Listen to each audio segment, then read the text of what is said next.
Hello out there, you guys. Thanks for joining me tonight. It's Illuminostic, your host. First of all, I want to Hector Pecos, our newest Patreon supporter. We really appreciate your support. It allows us to do things like upgrade our laptop, which is going to happen this week. Super excited about that. It will allow us to give this entire channel a nice makeover. So do me a favor, hit the like button, share, subscribe, Patreon link in the description, and let's talk about higher consciousness.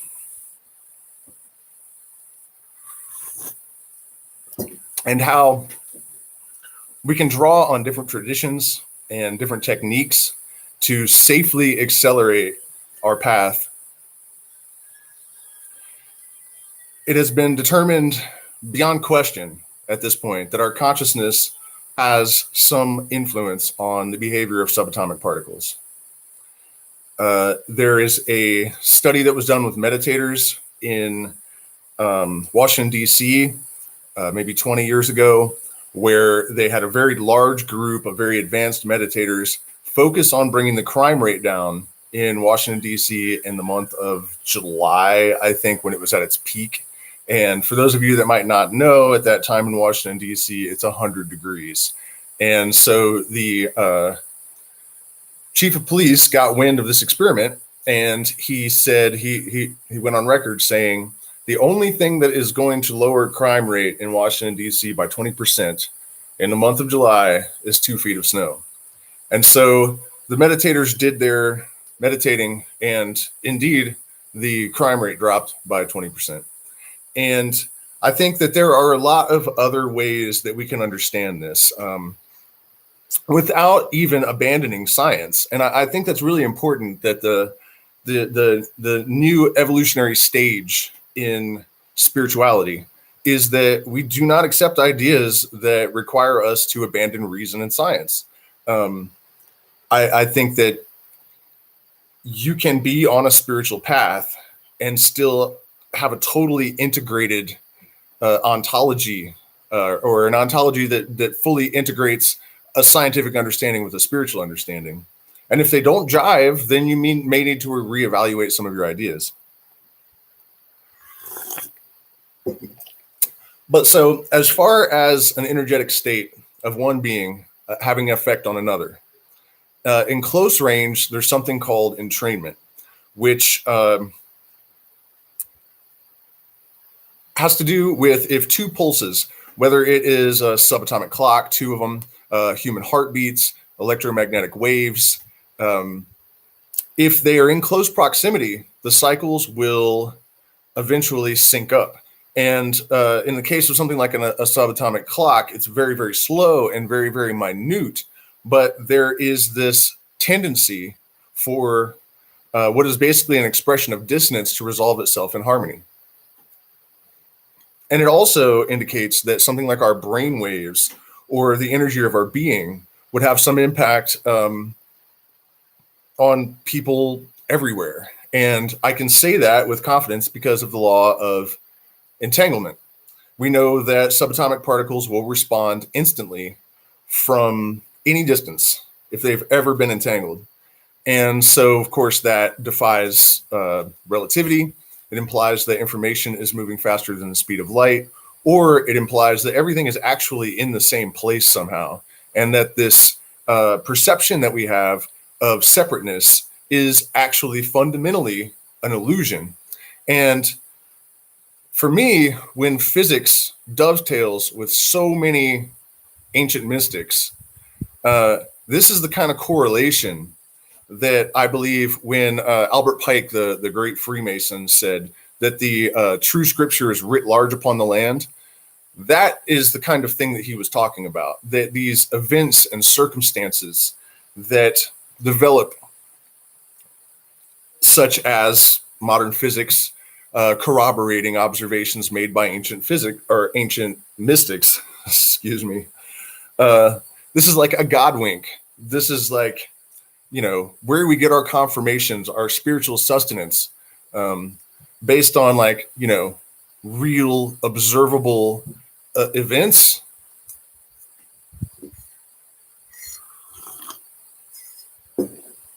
And so maybe we should talk about what I consider to be some misconceptions.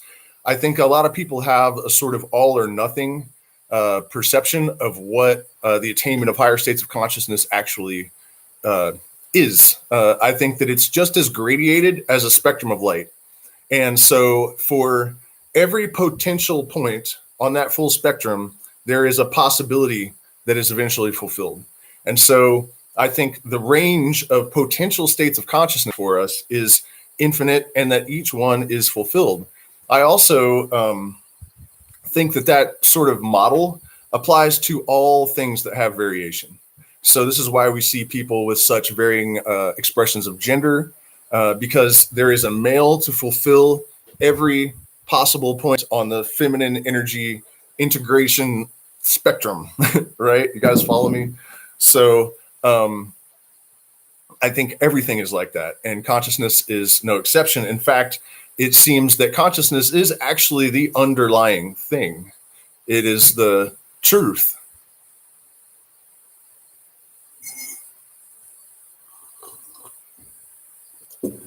And so for each of us, we have to decide what our reason is. And it's very important to keep your perception of what your goals are in terms of altering your consciousness, whether it's through meditation or psychedelics or ritual magic or whatever your preferred means and mode of transportation. An awareness of what is appropriate for your life is important. I can tell you from firsthand experience that if you take this too far too fast without the proper training, which, all of the great traditions, there was generally a master. There were aspirants on the path that were somehow guided. And I think the unique situation that we're in as Westerners right now is that if we do not ascend in consciousness, we are assured destruction, right? But we don't all have the tribal shaman to guide us. We don't have the Buddhist master telling us when to ignore the cities, which are the sort of, I guess, ESP type phenomena that are said to develop, and in my experience, do actually develop, if intermittently and randomly. But so to guide and instruct us, I mean, we have YouTube. And not that there isn't some good content out there.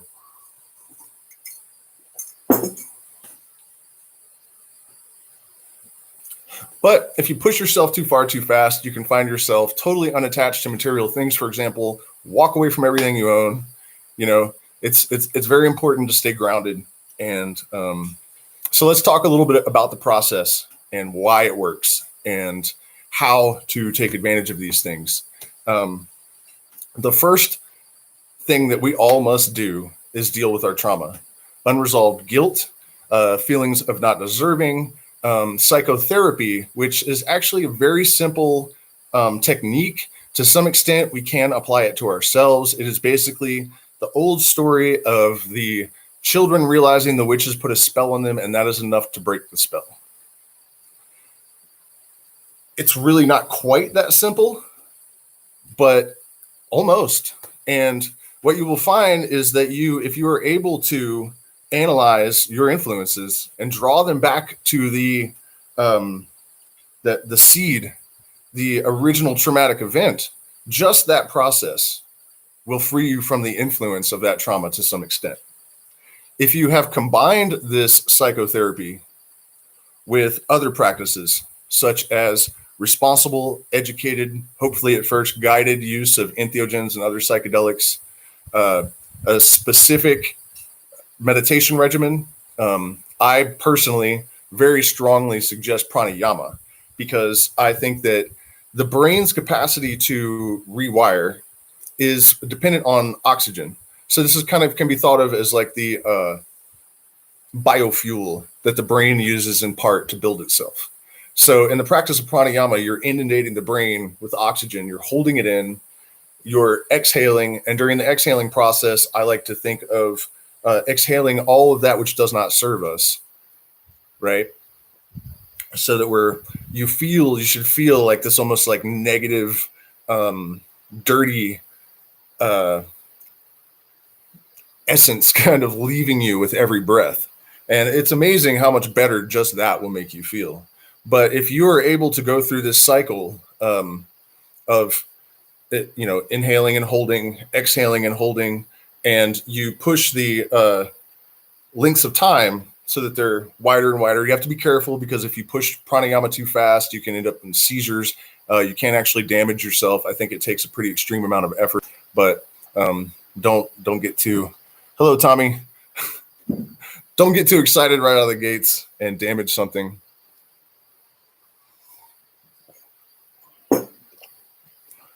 And so the idea of synergy that I'm presenting here, pranayama is one of the central tools that, say, if you're going to use a psychedelic for repatterning, like LSD or psilocybin, which neuroplasticity is the brain's ability to rewrite old patterns, and neurogenesis is how quickly new brain cells are generated. And so these compounds accelerate both of those things. And so if you have a very specific idea of a certain trauma or even an addiction that you need to repattern, if you have developed some proficiency at pranayama and you have a little bit of experience at lower doses of entheogenic compounds, moderate doses even, and you're able to sit and breathe with control and focus the mind and direct it, you can repattern anything that comes into your awareness that you need to repattern.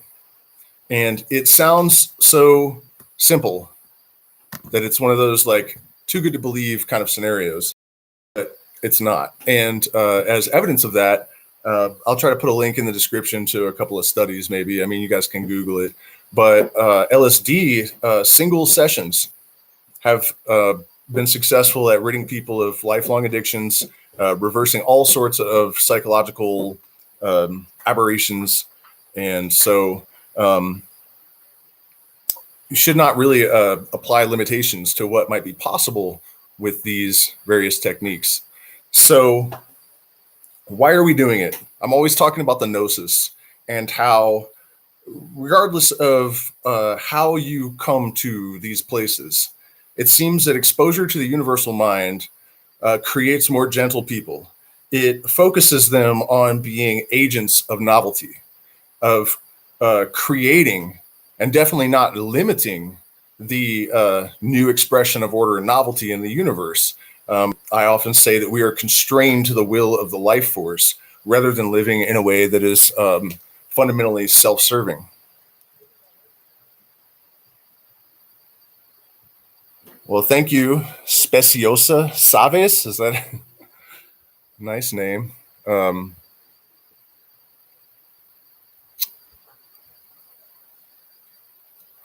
Did lose my focus reading that message.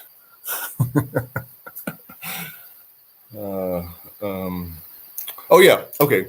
So whether it's a hippie that's had contact with magic mushrooms and LSD, or a shaman that has committed himself to healing because of contact with entheogenic plants, or a Buddhist monk that won't cut a worm in half with a shovel, because his compassion is so great. It doesn't matter how you suspend your filters, which is how I think about this, in order to access the collective or the universal mind or nirvana or however you want to think about it. The effect on the individual tends to be the same. And the reason I say tends to be is because I think that is one of the misconceptions I alluded to earlier, that enlightenment makes people just 100% good and gentle. And I don't believe that at all. I mean, my research, some of the most enlightened beings I've ever seen are some of the scariest people. Like I said, I think that you could think of it as an infinite spectrum of light. And I think that the combinations of different fundamentals that are influencing how a being expresses, the combinations are just as infinite as the fundamentals that are influencing the monad or whatever. You understand what I mean? So it's a full range of good to bad, even amongst the enlightened. which is just an interesting thing to think about, being trapped in duality. But I don't think any of us watching this are really that concerned with what direction we're going to choose. And part of the thing that inspired me tonight to make this the subject of this live stream is the chaos and fear and uncertainty in the world. I'm sure in one of the last live streams, I mentioned that I had been relatively convinced that we were through the worst of it, that, humanity was waking up, that the old guard that was in power would be dissolved, that a new consciousness was being born that would replace the old dominator culture paradigm. And I think that actually is happening, but I think that the powers that be have noticed, and they're applying some resistance to this current. Yes, I did watch Wild Wild Country, and honestly, I think that guy was like the closest thing to a legit spiritual teacher for this age that we've seen. I mean, a lot of these other guys that people idolize, I mean, I'm sorry, guys, you can like these people still if you want to, and don't get mad at me, but Deepak Chopra, I've caught him just making stuff up because it sounds good for sure. Sadhguru probably did kill his wife, like almost with certainty, it's just crazy how Terrence McKenna, by the way, still a hero of mine, but he did fake some of his numbers in his novelty theory in order to substantiate something he knew to be false. So that's kind of an elucidation of what I was mentioning about how these combinations of enlightenment and like moral qualities are not necessarily always what people think they are. I think that a lot of the people that have legitimately attained to levels of higher consciousness, if they were totally perfect, they would have vanished into another dimension or something by now. It's just not how the world is.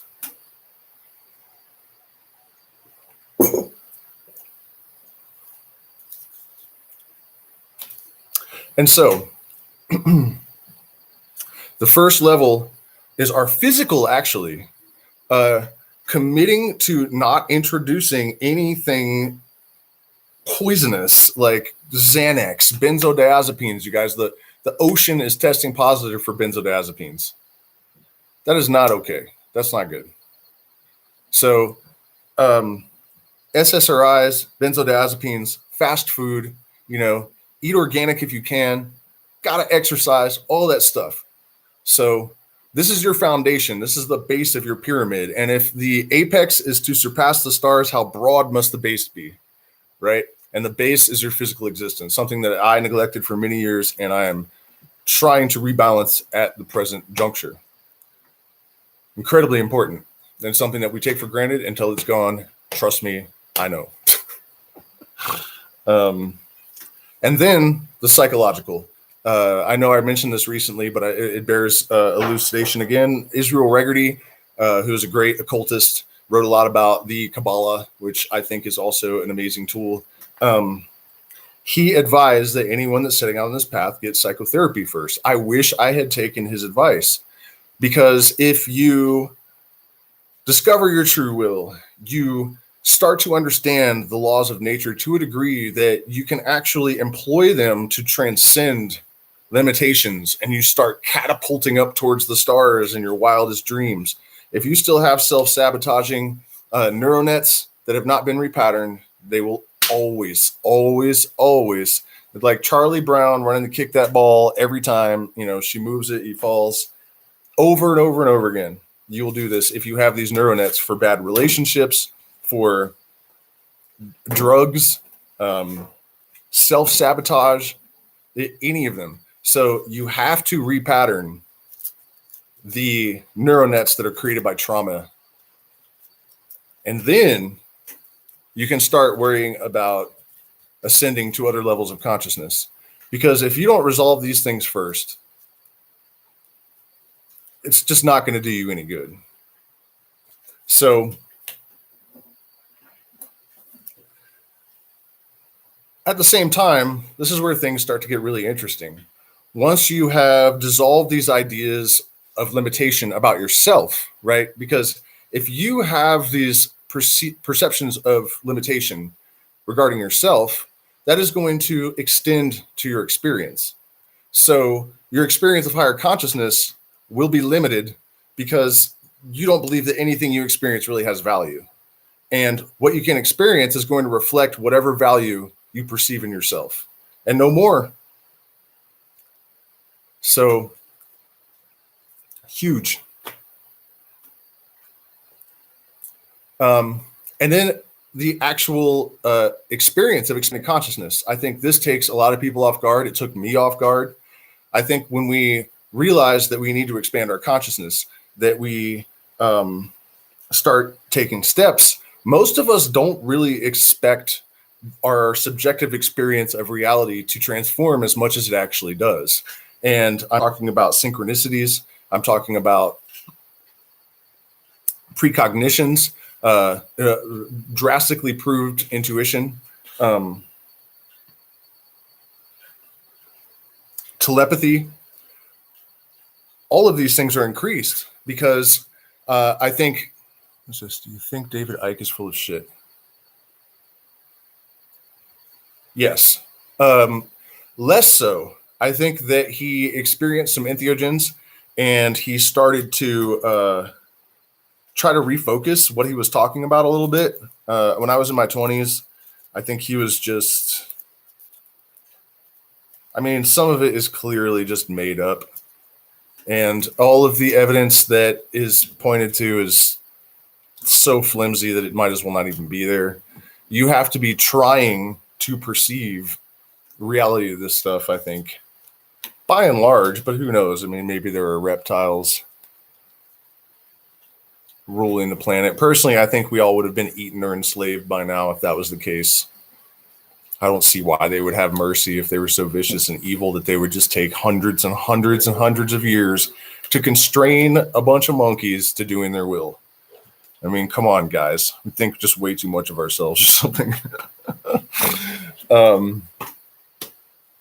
Okay, so the next stage is going to be, as I was saying, and this is something that you'll read about in Buddhism.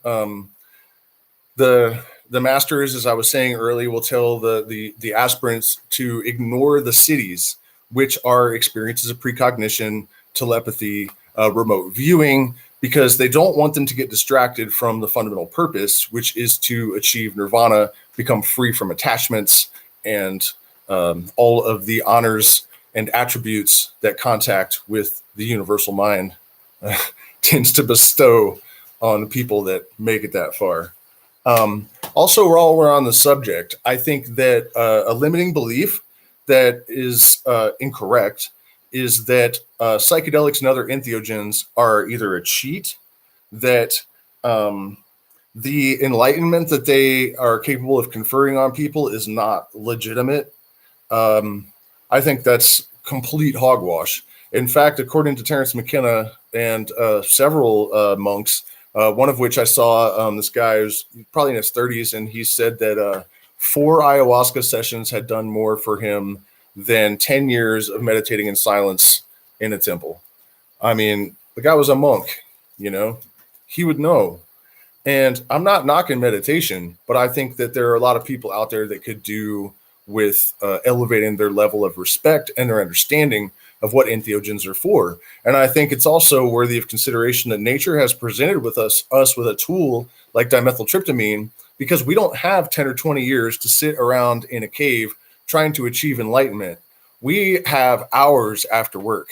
And so if it is necessary for us to elevate our consciousness so that we do not destroy each other and the planet, and to do it very rapidly, these entheogenic accelerants are here to achieve that purpose.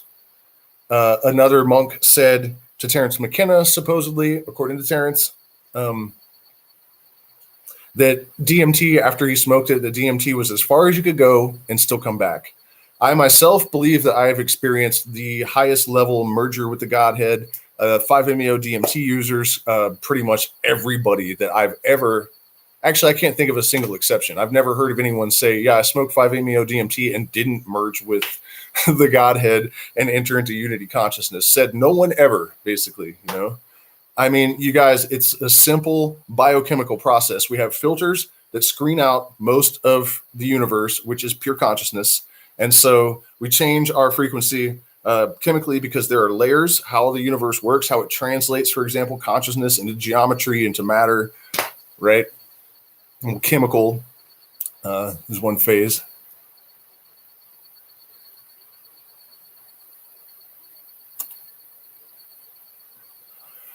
Yeah, absolutely. Okay, so Clark asked if there are certain alkaloids that are better with specific issues than others, like if you want to beat addiction. So this actually surprised me because I would have expected DMT to be the like king, and I still think that ayahuasca, in terms of like healing trauma, and just being like DMT often happens like just too hard, too fast, too weird, too overwhelming, too confusing, and it's over, and you're like, well, that was impossible, but what the hell does it mean? And it's like you're just like, what the what was that?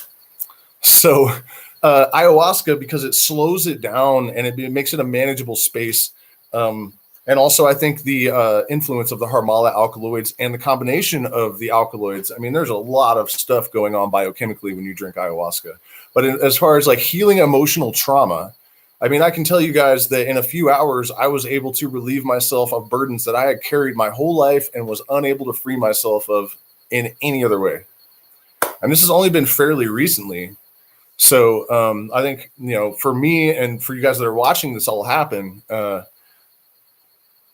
this is like a completely new chapter that has sort of been opened with the ayahuasca, because I had some degree of, I guess, enlightenment or something along those lines for a very long time. And I was able to use that to produce pretty, I don't want to say miraculous, but it's been a hell of a ride for me and anyone around me. That much is definitely fair. But I would destroy everything because I hadn't dealt with this emotional trauma. So when I was telling you guys that earlier, how important it is, it's no joke. It's no joke. You have to deal with your shit. Okay, so psilocybin is good for, I would say it's almost like the beginning for me. It's sort of the gentlest. Of course, at very, very high doses, it can be completely overwhelming. But I think it's one of the best for having that experience of contact with some other intelligence, something that really genuinely expresses as if it is a non-human intelligence. And it seems very good humored. And of course, it is very good at encouraging neuroplasticity, neurogenesis. Mushrooms are amazing. They can be great for depression. That's one of the things that they seem specifically to sort of deal with. LSD actually is the most efficacious for repatterning the mind. And I think of it as like a tool for battling neurosis. I don't really feel that contact with an other that seems to happen with ayahuasca and psilocybin and DMT. It happens so much with LSD. It seems to be more about opening up the individual, having an opportunity to reprioritize and unpack your baggage. So it's an excellent therapeutic tool, but for me, like moderate doses to enhance like learning an instrument, performing, and also repatterning addictions. It is the cat scared me to death under the table. Reconditioning old patterns. There's literally nothing that catalyzes neurogenesis and enhances neuroplasticity to the degree that LSD does. Ketamine, PTSD, MDMA as well for relationship issues. It has been 85%. I can't remember the exact numbers. There was a study, long-term study that was done. 85% of MDMA therapy couples 5 years later were still together, as opposed to I think like 5% or something. But it was crazy the difference that this made. And it was a study that was done so they could check in 5 years later with the people. And so this wasn't a temporary result. I have also made decisions with MDMA that I carried out in my life after the experience. And so But yeah, I mean, I will make a specific video talking about which plants and synthetics are best for certain applications for sure. And yeah, that is definitely a consideration if you're planning on working with any of these tools. And so I think I was starting to talk about what actually happens if you bring these filters down.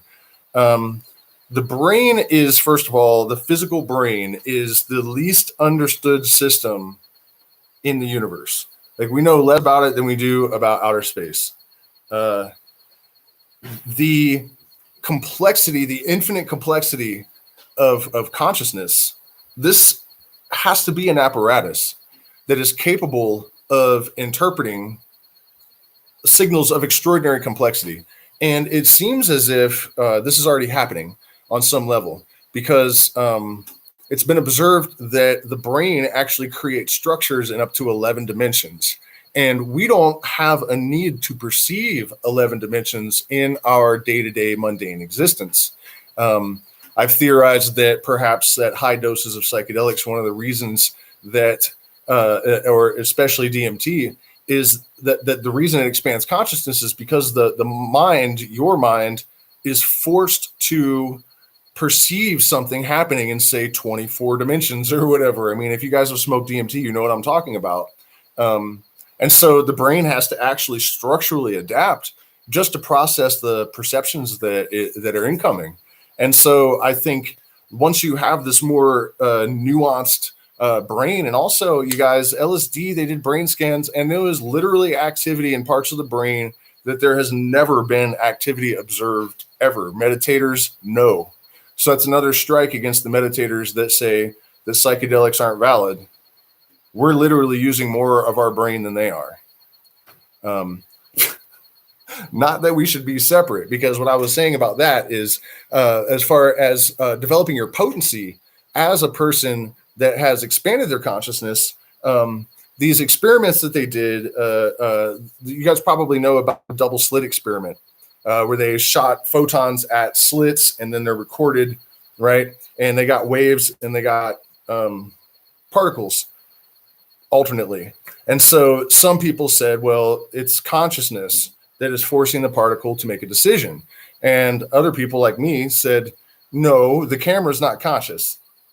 It's taking the measurement and the particle is intersecting with apparatus that's forcing it to make a decision.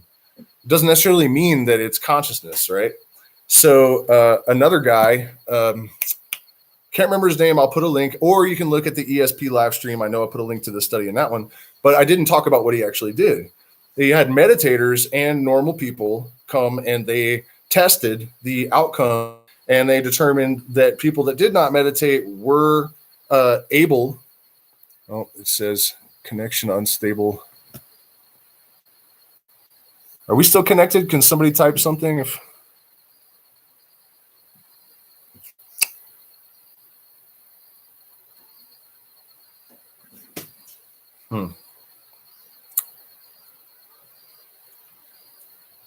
You guys, can you still hear me? Well, I guess I'll just assume that you're still there, because this message is not going away. Okay, cool. Thank you, Clark. Okay, so the meditators had more of an influence on the behavior of the subatomic particles than the people that did not meditate. So what I'm saying there is that the most beautiful people are mixed race, right? The best music is,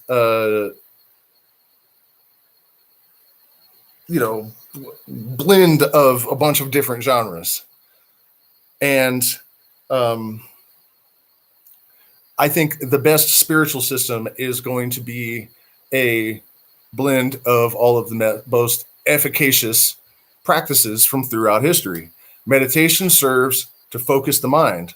Most people are not going to achieve the level of enlightenment that DMT confers, having 20 minutes to meditate, an hour to meditate. It's just never going to happen, If you guys can afford to move to Hong Kong and go stay in a temple for 10 years in silence, then you might attain that level. A lot of them never do. So what I'm suggesting is that we need to retain these disciplines and practices because they allow us to focus our mind, which is the apparatus that compels the energy that constitutes our experience to conform to our will. And so that's the crux of the apostrophe. If we can free ourselves from negative influences, we can trust ourselves not to be evil.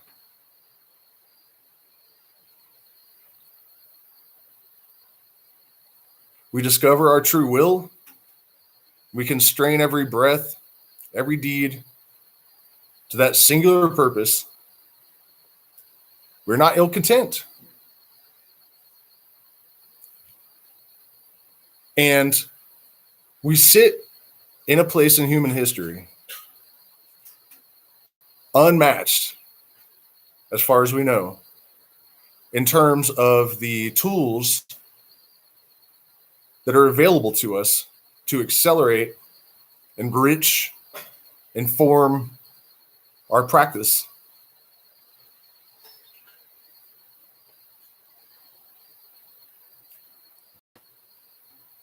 Never in human history. So, despite all the fear and confusion, the chaostrophe that is planet Earth right now, the pursuit of higher levels of consciousness, the pursuit of healing, physics tells us, and experiments with meditators tell us, that even without direct contact, without verbal exchanges, we can have an influence on the consciousness of others.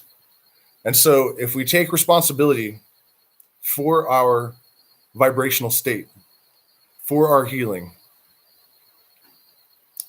increase our commitment, even if we're on lockdown trapped in our homes, it will pull the entire net of the collective higher with it.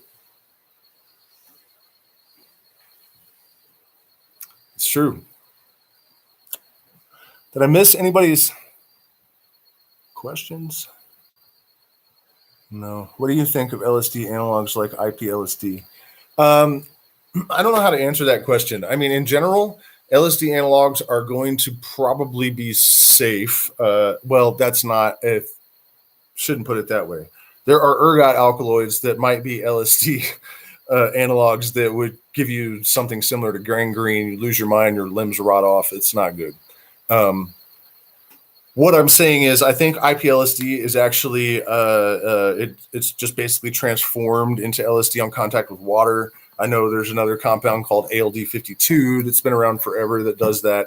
There are compounds that are at some point during metabolism thought to be converted into LSD molecules. So I don't advocate, what do you call those, research chemicals, because they are unresearched. And people may think that LSD hasn't been researched, but it actually was, and the research was just buried.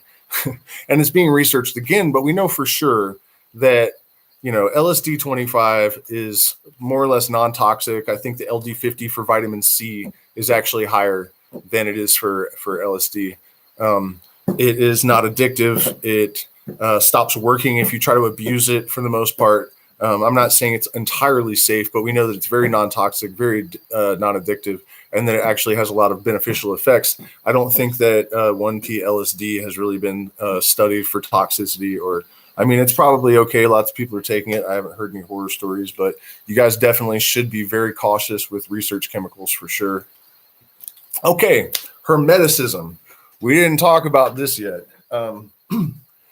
I hesitate to talk about some of the deeper teachings of the mystery school, not because I'm trying to like hoard power or keep an oath. It's because you run the risk of contaminating the experience of others by discussing this stuff. It's not necessarily about keeping secrets and power. It's just that it's better to plant the seed and encourage a person through process to have an organic experience that confers knowledge, right? That's the difference between genuine spiritual practices and religion. In religion, you are making a commitment to try to adopt a set of rules that maybe don't make any sense to you and maybe actually don't make any sense, period. And so it's much more difficult to ensure that these processes are going to be adapted and integrated into the being of an individual. These gnosis practices, the shamanic practices, the Buddhist practices, that aren't so much religion, but just actual processes and experience. Things that experience is derived from. These catalyze the kind of change that we are looking for, right? And so my experience with Hermetic magic, well, before we do that, let's talk about just a couple of phrases, I guess, and kind of analyze them. As above, so below. Everyone's heard this. It's attributed to Hermes Trismegistus, the thrice greatest. He's a combination of a Greek and Egyptian Thoth and Hermes, supposedly. And there's a book called the Kabbalion that purports to be I guess a big, long elucidation on the Hermetic ideas. And they're very much self-evident. And that's the thing. Truth is self-substantiating, right? It justifies itself. It proves itself. You don't really need to think about it. It's just obviously true.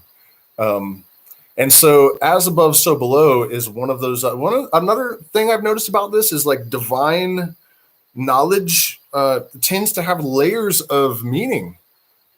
It's just this incredible characteristic that I've noticed, the best lyricists, the stuff that strikes us as the closest to divinity in the world of art tends to have these layers of meaning. And that's one of the ways to watch out for this. Also, it'll apply to all systems. So as above, so below, here is the most grand illustration of that I can offer. And I'm not going to offer a bunch of them because, like I said, it's best to just plant these seeds, and then it's of much more value to someone if they have these experiences through gnosis rather than because they heard it on a YouTube video. Or maybe you have the authentic experience, but you heard about it on a YouTube video, so you don't know if you're really having, you know what I mean? Don't want to muddy the puddle for you guys. But I will tell you this. This is an example of the as above, so below, right? If you are shrunk down to the same size relative to the earth, that process is happening, but now you're on the nucleus of an atom. There's the same distance from where you're standing now as there is to the nearest proton, as there is from the earth to the moon. And so that kind of, it's also an expression of the macrocosm, microcosm idea, which is another one of these extraordinarily brilliant, beautiful, simple, like Bob Marley said, if wisdom isn't so simple that a small child can understand it, it's not real wisdom, right? This stuff is like that. And the power of it sometimes, I think, is occulted by the fact that it's so simple and obvious. But I'm offering those as kind of indicators that the system, like Hermeticism, its ability to describe all of the layers of the universe that we experience with single sentences, for example, is truth substantiating itself, in my humble opinion. And so the next level of Hermeticism, other than, the contemplation of these individual lines, is really worthy. Everything contains its contradiction is another one that is pretty universal. It's universally true. Okay, so I did mention that I would get into ritual magic to some extent in this live stream, and the specific rituals that I would like to offer, even if magic is not real, and magic I just define as the science and art of causing conformity to occur, the science and art of causing change to occur in conformity with will, right? That's all that is meant. We're not trying to transcend natural law. We're not trying to do the impossible. We're not trying to turn people into toads. We're trying to create the world according to our deepest essence, our ingenium. And so these rituals that have value, even if you just think of them as a meditation. And there are lots of great videos online. If you guys, I'm not going to go super deep into the actual execution of these rituals, but I'll kind of describe the two that I would recommend to anyone. And these are actually prescribed to all Hermetic magicians in the beginning. Usually the lesser banishing ritual of the pentagram will be done in the morning and at night. And it's invoking in the morning to bring in all the forces into your circle that you wish or that you give permission because of the sovereignty of your being, right? You give them permission to enter into your universe, which is symbolized by the circle. Macrocosm, microcosm, right? Our little universe, this kind of gives credence to the idea in physics of M theory or the multiverse theory, where every possibility is playing out simultaneously, but in a different universe, which is what is happening on this plane with individual people. We represent basically the same thing. And so as God of your world, the circle, only what you invite. And then pentagrams are drawn in the mind's eye, basically, but also with gestures, either with a dagger or the finger. Usually people start out without actually using a magical weapon, as they are called. And you draw the pentagram, and there is a God name that is vibrated in each direction. These are all Hebrew names of God. Hey means I am. They all are associated each direction with a different element. And so all of the associations that you would bring associated with that element in each of the directions while vibrating the God names are drawn in to the circle. And the archangels are invoked in the four directions. And even if this is just used as a process to organize your day, to declare your intent, to focus your mind, to harmonize all of the influences that have a bearing on you, it is amazing. And I can tell you that there are mysteries that have been demonstrated to me in reference to that particular ritual, because it is known, for example, after you do these for a while, you will see a certain manifestation when you visualize a certain archangel that has nothing to do with anything that I can connect in the rest of the ritual. And I don't want to tell you guys because I don't want to ruin it for you. But after I saw this thing, I had an envelope that would tell me, and when I said, this is what I saw, it's time to open the envelope now. And it said, you have seen Orioles surrounded by, whatever these things were. And that's crazy, right? And it's one of the ways that the mystery schools are able to demonstrate for initiates that there is substance to these processes that they're engaging in, because unexplainable thing happens. The other ritual from Hermetic magic tradition that I think is worthy is the middle pillar. In Freemasonry or in the mystery tradition, there are two pillars, Joaquin and Boaz, and they basically represent feminine and masculine darkness and light, these antinomies that the interaction of which give rise to the universe that we inhabit. And so the person is the middle pillar standing between them.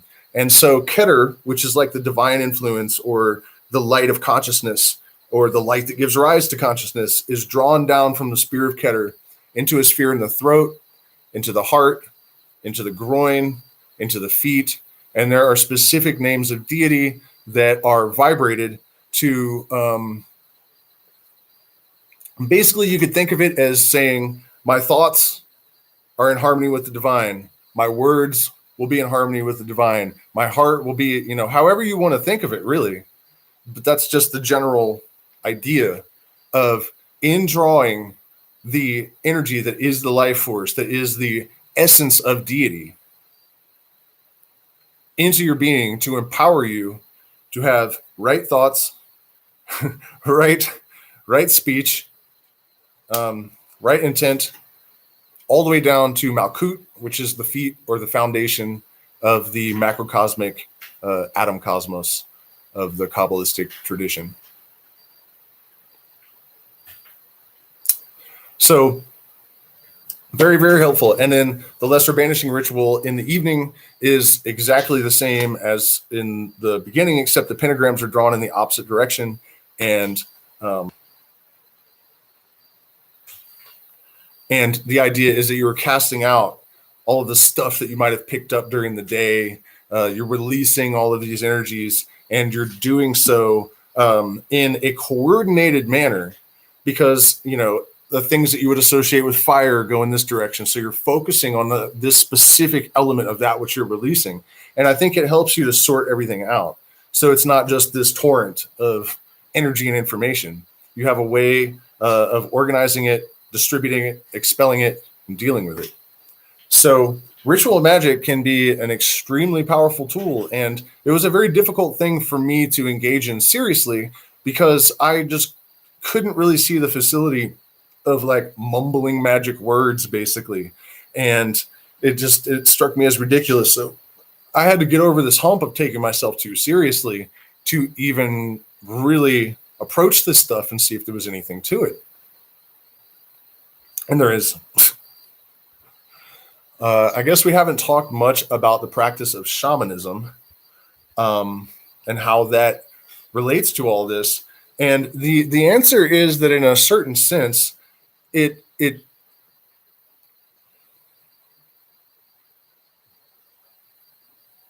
isn't that different from the metaphysics of Hermetics. In fact, I've been stunned to discover that a lot of the language for certain processes that happen in the practice of shamanism, as well as in the Hermetic magic tradition, are actually the same. For example, some of the Indian tribes have the middle pillar concept that I explained from the Egyptian or Hermetic tradition. They use 3 coca leaves, but it symbolizes the exact same thing. It's the same model. And so I think that when we see things like that, these correlations from totally separate traditions that overlap, and oftentimes I find,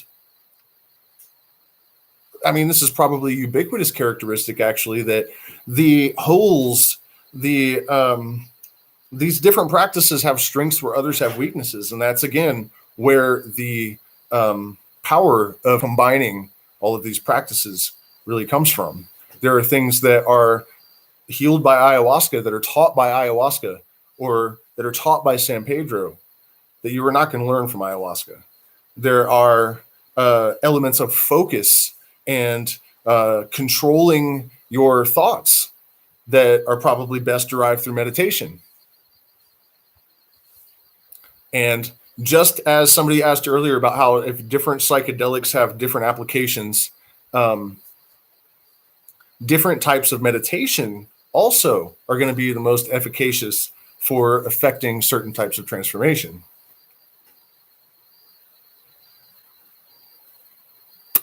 Any more questions? Have you ever been able to telepathically talk to someone consciously? Sort of.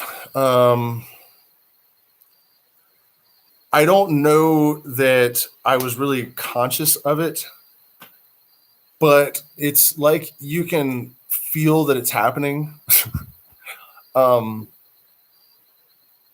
But no, I think if you mean like a full-on conversation, I don't think that I've ever had. I have definitely experienced telepathy where somebody very, very far away, which is how I know that something more than just our brainwaves interacting is responsible for telepathy. Maybe entanglement somehow can give rise to that kind of communication. But I had someone once, an ex-girlfriend, knew every thought that I had and everything I had done very specifically, 100% exact words, all my thoughts, everything. She was a mile away when it was happening. So there's absolutely no doubt that I mean, I talk a lot about this in my last ESP live stream, and I don't want to get redundant, so I don't want to go too much into it, but I've had shared experiences with people from hundreds of miles away. Something happened to me at exactly 5:30 in the morning involving a blue light and that feeling of, what is it called? Sleep, where you feel like you're floating and getting spun around in the air. I can't remember, there's a name for it. So that was happening, and you can't move either. It's terrifying, absolutely terrifying. But someone called me the next day and said, what happened at 5:30 in the morning last night? And I didn't answer because I didn't want to put it out there. I said, what happened to you at 5:30 in the morning? And she said, well, this blue light, and I was floating above my bed and getting spun around. And no, not an out-of-body experience. Sleep paralysis. Sleep paralysis. That's the name for this particular. I hate it. It's horrible. Gosh, is there anything we haven't talked about? I mean, we've talked about how we have established beyond question that there is some influence from our consciousness on subatomic particles. And what are the limitations of that? I think the reality is that we don't know whether or not tomorrow only exists in a probabilistic cloud of particles. It kind of does seem that it does until some observer arrives and then it collapses. So the potential that we actually can plant experiences in our future by conceptualizing them and focusing on them and concentrating on them. There is some scientific basis for at least entertaining that. And that is amazing. I mean, you guys, for those of you that aren't conspiracy theorists at all and just laugh at it all, if there wasn't an effort to suppress the consciousness of the people, this stuff would be on like Fox News and NBC, and it would be interesting to everyone. It is, you know. So, I mean, that was a bit of a diversion, but oh, and we were talking about shamanism. Okay, so the interconnectivity thing, and this is probably going to be the last little bit for this one. Of course, I'll do lots of live streams in the future, probably on the same subject, because I'll watch this one later and I'll realize all the stuff that I left out and we'll have to do it again. So, shamanism. I think that in our attempt to respect tradition, sometimes we can buy into people's perceptions of what their tradition means more than might be appropriate for us. And so I think that having respect for other people's interpretations of the universe is good, but there's no reason not to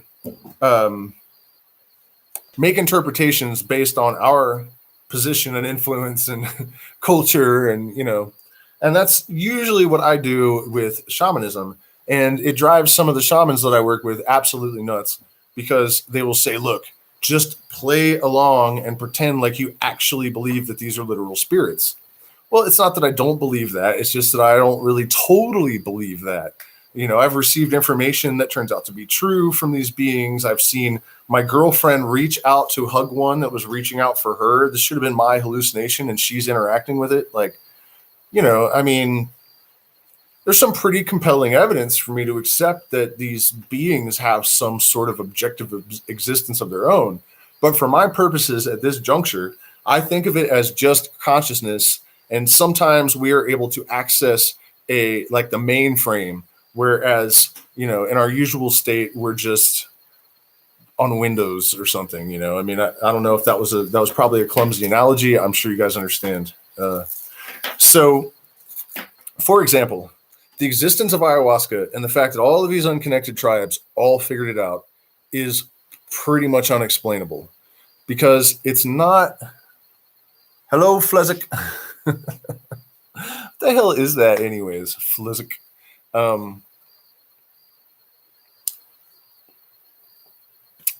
Got me distracted again, but the experience of this like universal connectivity that I'm always talking about as sort of like the universal influence that is really responsible for the transformation that occurs when people are successful with their spiritual endeavors, right? And in shamanism, there is generally an ability to communicate with nature that transcends what white culture believes is possible.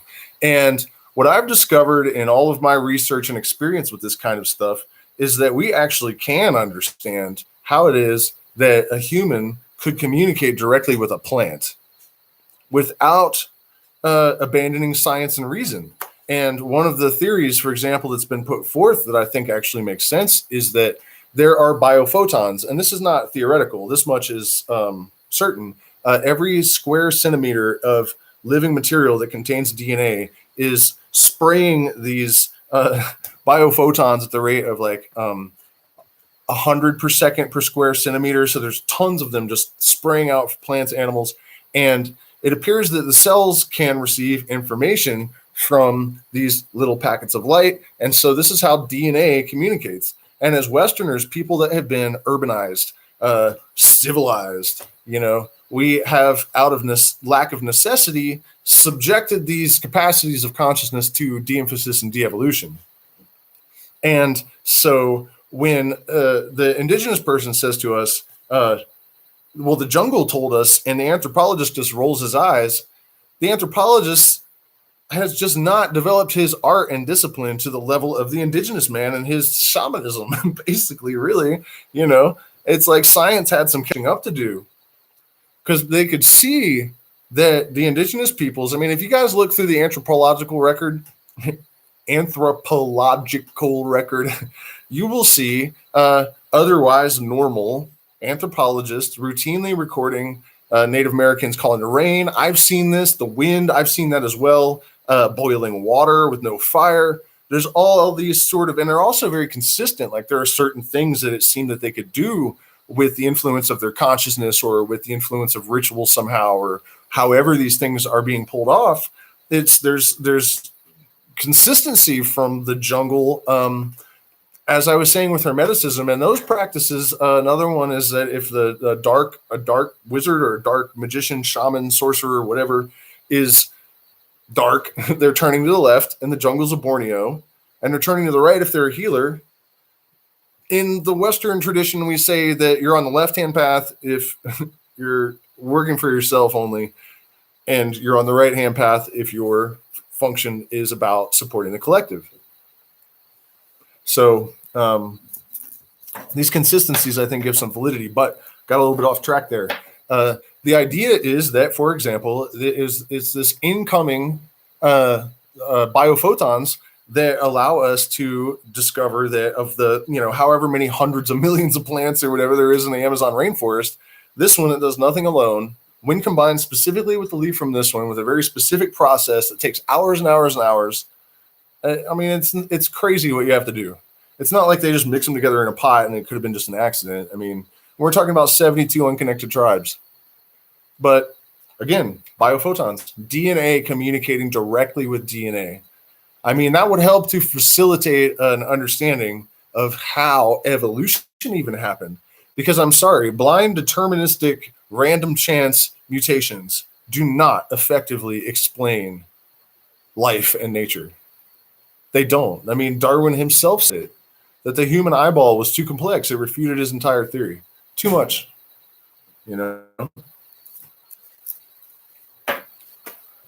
Okay, so we're about an hour into this thing. I'm trying to think if anything in the thumbnail that anyone can remember. I mean, in the description that I didn't mention at all. But basically, a summation of all this is you have to prepare yourself with analysis. Some of this you can do yourself. You can think back about it. It helps to study some psychology for sure, but you can do some limited analysis yourself.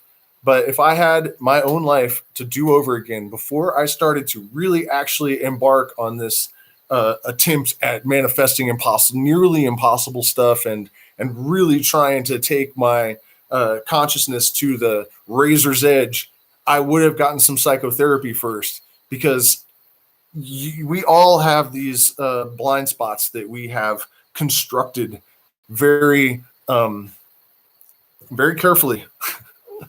And the benefit of having someone shine a light in those places that we do not or cannot look is absolutely priceless. And then developing a regimen of meditation and focus.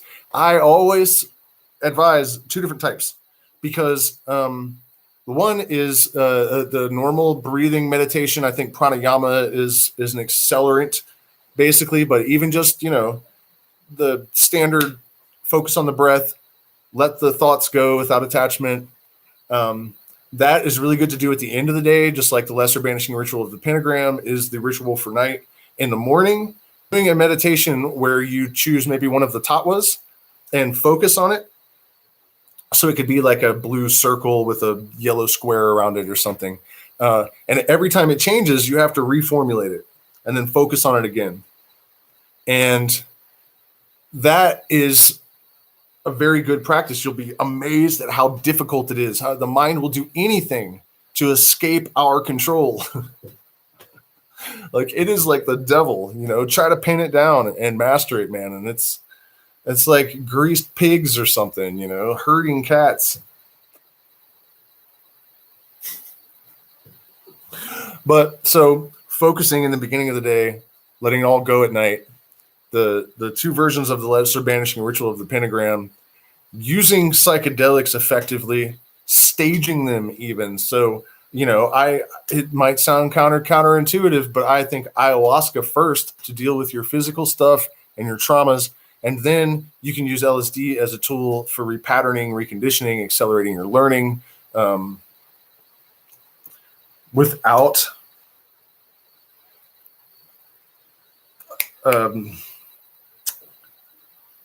de-emphasizing the meditation, because, the experiments from physics showed us that people who meditate, their consciousness has more of an influence on subatomic particles than those that don't. So we have substances that can bring down our filters and allow us to access the greater mind, the universal mind. We can recondition ourselves to receive input from other types of DNA, which is going to enrich our experience. One thing I think I didn't mention about shamanism is that I think a lot of people, anthropologists on the outside looking in, don't understand that, for example, the Viri bird, which has been proven to know how bad the hurricane season is going to be months before there's any indication, basically proving precognition. So the shaman will try to enter into bird mind because this is a species whose access to precognition has not been filtered out in the way that a modern human has. So when he formulates his consciousness to enter the mainframe with the vibration of bird, that is really the function, or jaguar, or anaconda. You understand? It's like he learns to actually put on the goggles of these other types of consciousness, which have surprising differences from that of a human. Music, I really wanted to talk about more. I'll just touch on that. But I would really strongly suggest that anyone that is really on the path, especially if it is part of your goal to influence others, I set out to have this wordless influence through my music because of the inspiration of the Grateful Dead, right? I noticed that their audience was receiving a very specific message from this band, and I noticed they weren't singing about it. This is not like vocal, and yet people are receiving it very specifically. And eventually, my band started to actually get feedback from people in the audience that was so specific to what we were trying to project out into their beings. The demonstrations of collective experience that can happen during the improvisations. When the musicians enter into a collective mind space, so does the audience. And people in the audience, it blew my mind to have people at the bar say, "Hey, it's you. When you guys were playing, we all became telepathic." And I'm like, how much acid were you on? I don't do LSD, It's like, what? And it started happening consistently. We were getting that kind of feedback from people. And this is one of the things that kills me about the conscious revolution agenda in COVID, that we're not having these collective transcendental experiences, because one of the ways that it was explained to me by someone in the audience, this girl told us that, you guys have attained to a certain level of consciousness, and then it's for somehow when you guys are vibrating, it amplifies that, and then other people are able to attenuate their consciousness to it. Aside from that, just being able to internalize basic rhythms, having a little bit of an understanding of the theoretical, and I know that makes it sound more complicated than it is, but just a little bit of knowledge of scales and chords For example, you'll be blown away to find out how much of a reflection there is in ideas about numerology and how the different degrees of a musical scale function. It's very much true that everything in the universe is basically a reflection of this one process, this one system. And so all of it, to some extent and to varying degrees, represents the whole. I hope that made sense. So, okay, guys, it has been an hour, and I have got to practice speaking of music. Thank you so much for spending this time with me. If you haven't already, hit the like button, share, subscribe, support us on Patreon. Keep an eye out, and I want to thank you guys again, some of you that asked us to do like a lifestyle video, because it really prompted me to go around town and really appreciate the beauty and the strangeness of the town in Ecuador where we live. And we are just starting to do the editing on that. Shouldn't take too long. And then also the rock from the Pleiades. I know some of you guys are like, come on, man, you've told us some crazy ass stories that were plausible, and now you've got a space rock. I'm not asserting that it is absolutely a Pleiadian rock, but if anyone, like if you were ever going to take somebody seriously that handed you something and said that, it would have been this group of people. And it has been tested in a laboratory, and it has been before 3 different specialists, 1 rock star mineral collector, the drummer from Tool. And so far, we have not been able to establish to anyone's satisfaction that it's not from the Pleiades. If you're a subscriber, you can take a look at it in my subscriber community. I posted a picture. So we're trying like hell to figure out what it is, and we've gotten literally nowhere. So it's a hell of a story. I'm also working on that video, and that will all come to you in much higher quality, because we're also supposed to be acquiring a much better laptop this week. So overhaul for the channel, and thank you guys again so much, and good night.